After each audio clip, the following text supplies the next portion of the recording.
Oi, gente, hoje vou ensinar como abaixar vídeos do YouTube para sua galeria. Você precisa ter esse aplicativo. Vai no YouTube e escolhe o vídeo que você quer abaixar.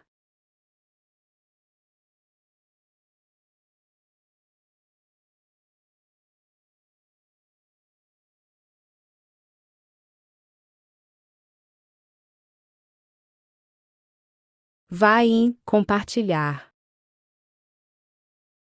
Copiar link.